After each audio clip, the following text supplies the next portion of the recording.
Bonjour tout le monde, je m'appelle Utpal Kumar, j'espère que vous allez bien. Je vais vous présenter les prépositions en français. অর্থাৎ আমি আজকে আপনাদের মাঝে ফরাসি ভাষার প্রেপোজিশিও অর্থাৎ প্রিপোজিশনগুলো আলোচনা করব। আপনারা খুব সহজেই বুঝতে পারবেন কোন কোন প্রিপোজিশন বা কিভাবে ব্যবহৃত হয়। Les prépositions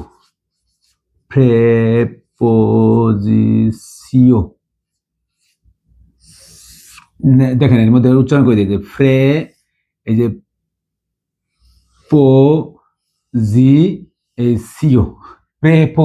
প্রেপোজিশিও উচ্চারণ দেখাই দিলাম এর মধ্যে। আচ্ছা, এই প্রিপোজিশনকে আমি প্রধানত 4টি অংশে ভাগ করছি যাতে আমাদের সহজে বোঝা যায় বা বুঝতে পারেন। এই জন্য প্রথম অংশ হলো সময়গত, দ্বিতীয় অংশ স্থানগত, সম্পর্কগত এবং ফেজগত কিছু আছে। ফেজগত বলতে 2-3টা শব্দ নিয়ে যে প্রিপোজিশন তৈরি হয় এগুলো। তো সব মিলিয়ে আমি ধাপে ধাপে শব্দ দেখিয়ে দিব। তো প্রথমেই চলুন সময়গত প্রিপোজিশনগুলো কি সেটা আমি তো আলোচনা করি। সময়গত এই আ,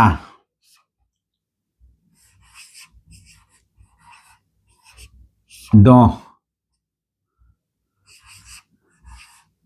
en,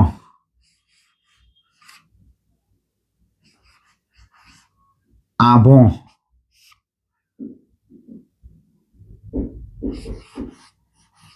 après, depuis, pendant, jusqu'à। আচ্ছা, এর বাইরেও আপনারা বিভিন্নভাবে মার্কিং করতে পারেন বা বলতে পারেন, তবে আমি আমার মতো করে এইভাবে সাজিয়েছি। আচ্ছা, যেমন ধরুন এটা হলো সময়গত প্রিপোজিশন, এগুলো হলো সময়গত। আচ্ছা, এই আ সাধারণত ইংলিশে অ্যাট, অন, এটা নির্দিষ্ট সময়ে ক্ষেত্রে ব্যবহৃত হয়। নির্দিষ্ট সময়, স্থান বা দিক, মানে নির্দিষ্ট সময়, স্থান বা দিকের ক্ষেত্রে ব্যবহৃত হয়। আচ্ছা, এটা হলো ভবিষ্যৎ সময়ের ক্ষেত্রে ব্যবহৃত হয়। এটা ইন ভবিষ্যৎ সময়ের ক্ষেত্রে।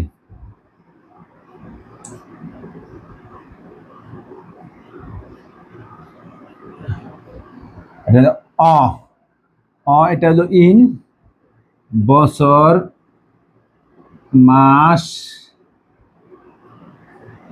ঋতুর ক্ষেত্রে ব্যবহৃত হয়। আব মানে বিফোর, কোনো কিছুর আগে।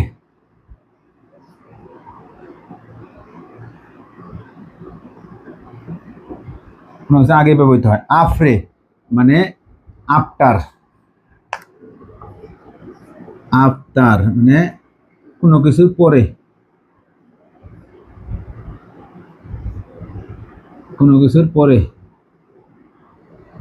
ডপুই অর্থাৎ কোনো কাজ চলছে, কোনো কাজ নির্দিষ্ট সময় ধরে এখনো চলছে, নির্দিষ্ট সময় ধরে চলছে। আর পদ কোনো কাজ নির্দিষ্ট সময়ে শেষ হয়েছে।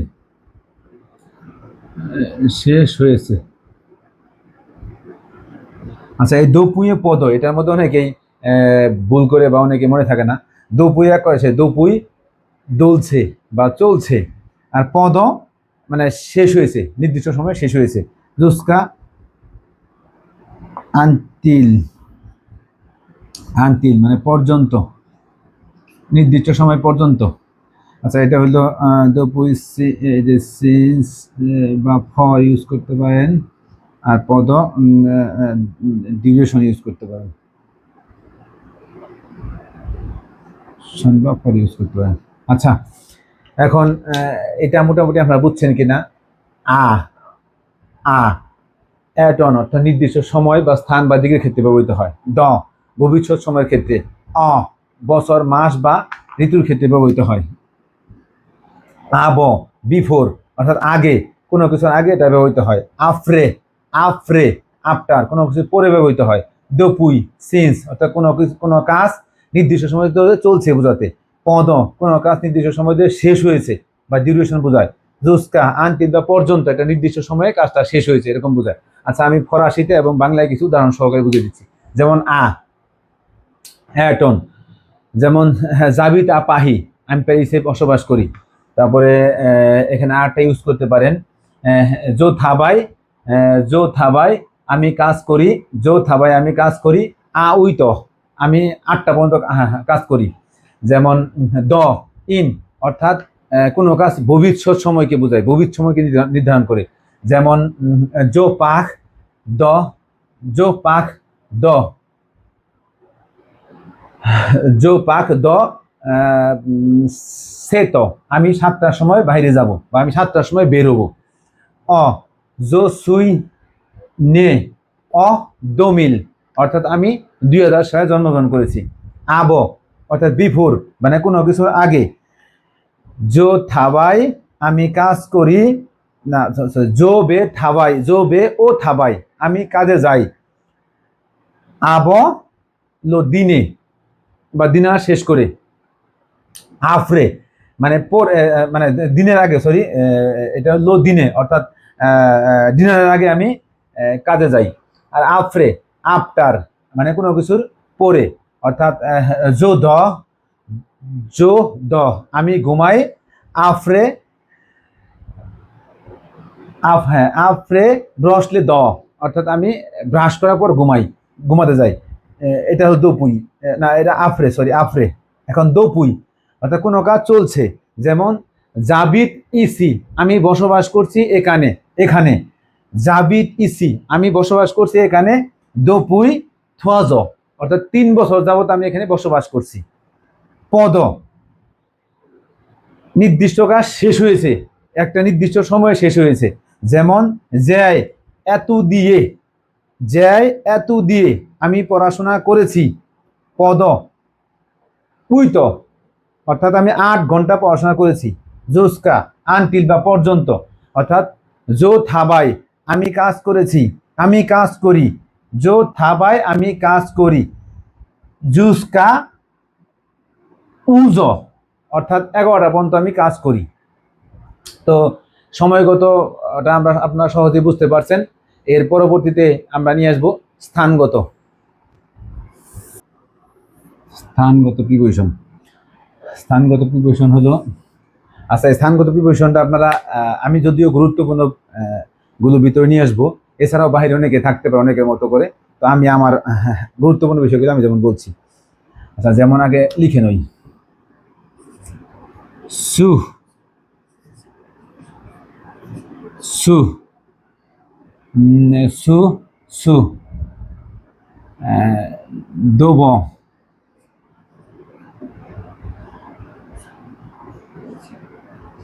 দেহিয়ে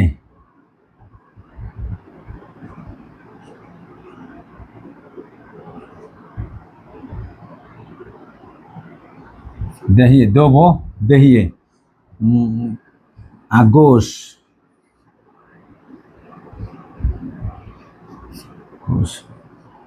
আদোয়া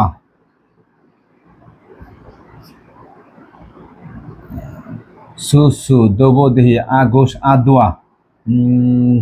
তারপরে সু সু অন সু আন্ডার দোব in front front back in back, goes to right, আদোয়া, সরি, গোস টু লেফট, আদোয়া টু রাইট, সু সু দোবো দেহিয়ে আগুস আদোয়া। যেমন আমি বলি সু, রাস্তাটির নিচে উপরে হলো মানে কলম, সু মানে উপরে, সু নিচে। যেমন লো স সু লাতাব, অর্থাৎ টেবিলটির নিচে বিড়ালটি। লো সু না, লো স সু লাতাব, অর্থাৎ টেবিলটির উপরে বিড়ালটি। এরকম সু সু, সু হইল নিচে, এই সু হইল নিচে, নিচে। আর এই সু হইল সরি, উল্টা উল্টা হচ্ছে, সু হইল উপরে, এই সু হইল নিচে, দোব হইল সামনে, আর দেহি হইল পিছনে, আর গোস হইল ডান বামে, বামে, আর দোয়া হইল ডানে। আচ্ছা, আরো নিয়ে আসছি এর মধ্যে অন্ত, অন্ত এটা হইল বিটুইন, অর্থাৎ দুইয়ের মাঝে, দুইয়ের মাঝে। ফামি এটা হলো অ্যামং, এটা হলো অনেকের মাঝে। তাহলে আরো আরো কিছু আরো কিছু হয়। তাহলে আমরা এখানে ফামি দিলাম, সু সু দোবো দেহিয়ে আগুস আদোয়া অন্ত ফামি, অর্থাৎ ডানে বামে উপরে। আচ্ছা, উপরে তো দেখি, উপরে সু, নিচে হইল সু। আচ্ছা, সু সু এটা উচ্চারণ কিন্তু প্রায় একই। আচ্ছা, এরপরেও এছাড়াও আমরা ইউজ করতে সে, মানে কোনো একটা কাছে, কোনো একটা কাছে, কাছের স্থানে। তো স্থানগত প্রিপোজিশন সাধারণত মোটামুটি এইগুলো ইউজ করতে পারেন। এছাড়াও আরো কিছু স্থানগত প্রিপোজিশন আছে যেগুলো ওই ফ্রেসে যে যুক্ত হয়েছে, আমি সেটাও বলবো।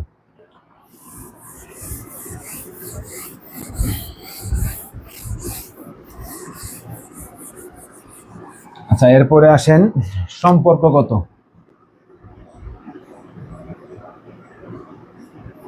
সম্পর্কগত সম্পর্কগত প্রিপোজিশন গুলো কি কি? সম্পর্কগত প্রিপোজিশন, এই দো, অফ বা ফ্রম, এই পুহ, ফর, আবেগ, সাথে, পন্থ, বিরুদ্ধে, সোলো, অ্যাকর্ডিং টু বা অনুসারে, অ্যাকর্ডিং টু বা অনুসারে, অনুসারে, অ্যাগেইনস্ট, অ্যাগেইনস্ট, আবেগ, উইথ। দো, পু, আবেগ, কন্থ, সোলো। আচ্ছা, দেখেন এর মধ্যে দো হইল জো বিয়া দো, ঢাকা, আমি ঢাকা হতে এসেছি, এটা ঢাকার সাথে সম্পর্ক বোঝায়। পু মানে জন্য, যে সুকসে বা যে হুজি, আমি সাকসেস হয়েছি, পুহ তো তোমার জন্য। আবেগ, জো পার্ক আবেগ মোনামি, আমি আমার ভাইয়ের বন্ধুর সাথে বাইরে যাই। কন্থ, ইলে কন্থ মোয়া, সে সে হয় আমার বিরুদ্ধে। সোলো, সোলো প্রফেসর, সোলো প্রফেসর সে কুহিজে, মানে প্রফেসর অনুসারে এটি হয় সঠিক। তো এর মধ্যে দো পু আবেগ, এটা কিন্তু দো পু আবেগ, এগুলো সব কিন্তু ইম্পর্টেন্ট। দো পু আবেগ এগুলো। আচ্ছা, আরেকটি আছে স, স উইথাউট বা সারা, মানে জাবিত ইসি সতোয়া, মানে তোমাকে ছাড়াই আমি এখানে বসবাস করতেছি। আচ্ছা, এটার সম্পর্কগত শেষ হইলো। এখন আমরা দেখবো, দেখেন এখানে মোটামুটি সবগুলো ক্লিয়ার কিনা। দো, পু, আবেগ, স, এগুলো খুবই ইম্পর্টেন্ট, এগুলো অনেকবার কি দেখতে পারবেন। তো এটা আমরা শেষ করি এখন। স্ক্রিনশট নিতে পারলে স্ক্রিনশট নিতে পারেন। এখন আসবো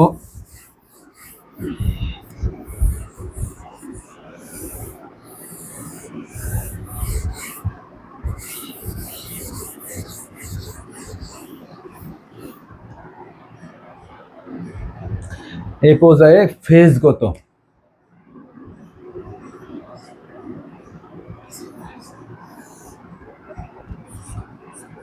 ফেজগত যতগুলো আছে সেগুলো আমরা, যতগুলো প্রিপারেশন আছে সেগুলো আমরা এই করবো। যেমন আ কোতে দো, আ কোতে দো, আ কোতে দো, অ ফাস দো, অ ফাস দো, অতু দো, অতু দো। দেখেন অহ তু দো, অ অ দোহ দো, দহ দো। দেখেন অ দোহ দো। এবার অ অ দস্যু, ও দস্যু দো, অ দস্যু দো। ওই যে এর আগে দেখাইলাম না, সু সু, এই সু সু এইটা শুধু হয়েছে অ দস্যু দো এবং অ দস্যু দো, অ প্লুদো। এখানে ও প্লুস দো হবে, অ প্লুস দো। এখন তো জায়গা হচ্ছে না, আচ্ছা এই পাশে লিখবো কিনা, আচ্ছা এই পাশে লিখি, এখানে লিখি সহজে। এটা আমি উদাহরণটা মন দিব না, শুধু আমাদের সহজে বোঝার জন্য কি কি আছে। আ কস দো, গাছ আ। দেখেন আ কস দো, গাছ, এটা গাছ আহ, গাছ আহ, অ লিও দো, অ লিও দো। তারপর হলো ফ্রেদো, ফ্রেদো। এছাড়াও লুয়াদো। যদিও এগুলা যদিও এটা স্থানগততে হয়, কিন্তু তারপরে এখানেও উল্লেখ করেছে, কারণ এই একটা এই অংশে আমরা নিয়ে আসছি আর কি। ফ্রেদো, দেখেন বুঝতে পারছেন কিনা। আহ কোতে দো মানে পাশাপাশি, কারো পাশে কোনো কিছু বুঝালে আ কোতে দো হয়। যেমন লেকল আ কোতে দো লো বং, ব্যাংক কি হয় স্কুলের পাশে। অ ফাস দো মানে সামনাসামনি, মুখোমুখি। অপিতাল লপিতাল, অ ফাস লপিতাল, অ ফাস দো এ লা বঙ্ক, বঙ্কের সামনে, অর্থাৎ এর পাশাপাশি। অফাদ্য সামনে বা মুখোমুখি, বা মুখোমুখি। অতুদো অ্যারাউন্ড বা চারদিকে, অ্যারাউন্ড বা চারদিকে। যেমন লেজ অফ জুয়ে আতুস দো লা লার্ভ, অর্থাৎ গাছটির চারদিকে শিশুরা খেলতেছে। অহ দহুদো, অ দোহ দো, আউটসাইড অফ মানে এটা বাহিরে, বাহিরে বোঝাতে হয়, আউটসাইড অফ। আও দোসুদো এটা হলো অ্যাবভ, অ্যাবভ এটা হলো বিলো।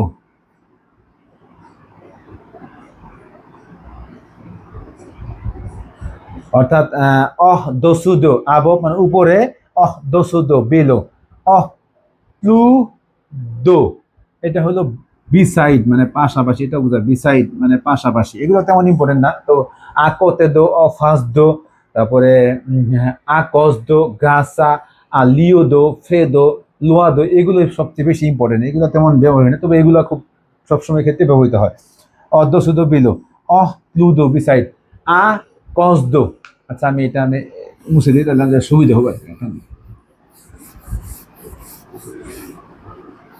আচ্ছা, একটা জিনিস খেয়াল করেন, আহ কস দো, দেখেন, তারপর গ্রাস, গ্রাস তারপরে, আচ্ছা এই বাকিগুলো পুরো বোঝাচ্ছি আমি, এই দুটো আবার তো দেখাই। আচ্ছা দেখেন, কস দো, এটার অর্থ কারণে বা বিকজ, বিকজ, এটার অর্থ কারণে বা বিকজ। এখন কোনটা কোন ক্ষেত্রে ব্যবহৃত হয়? এটা হলো সবসময় মনে রাখবেন নেগেটিভ বা দুঃসংবাদের ক্ষেত্রে, বা সেটা ভালো না এরকম কিছু ক্ষেত্রে। আর গ্রাসা সবসময় পজিটিভ ক্ষেত্রে। এটা হলো নেগেটিভ ক্ষেত্রে ব্যবহৃত হয়। নেগেটিভ ক্ষেত্রে, নেগেটিভ বলতে কি বলবো, মানে দুঃসংবাদের ক্ষেত্রে, মানে খারাপ ক্ষেত্রে, এক কথা শেষ, খারাপ ক্ষেত্রে।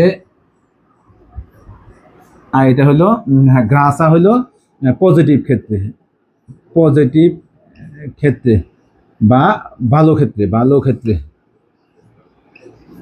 যেমন একটা উদাহরণ দিই, লো ম্যাচ, লো ম্যাচ আনুলে কসদো লা প্লুই, বৃষ্টির কারণে ম্যাচটি বাতিল হয়েছে। কারণ এখানে বৃষ্টি আসছে, এটা খারাপ কারণ, তাই এই কারণে ম্যাচটি বাতিল হয়েছে। এখন গ্রাসা জয় রেহুজি, আমি সাকসেস হয়েছি, গ্রাস আত্মা, তোমার কারণে। এটা ভালো ভালো ফলাফলের ক্ষেত্রে। ঠিক এরকম কসদ হলো খারাপ কারণে, আর গ্রাসা ব্যবহার হয় ভালো ক্ষেত্রে, ভালো কারণে বা পজিটিভ ক্ষেত্রে। আচ্ছা এবার আসেন ফ্রেদো, ফ্রেদো আর লুয়াদো। আচ্ছা ফ্রেদো হলো কাছাকাছি, কাছাকাছি, এটা দূরে।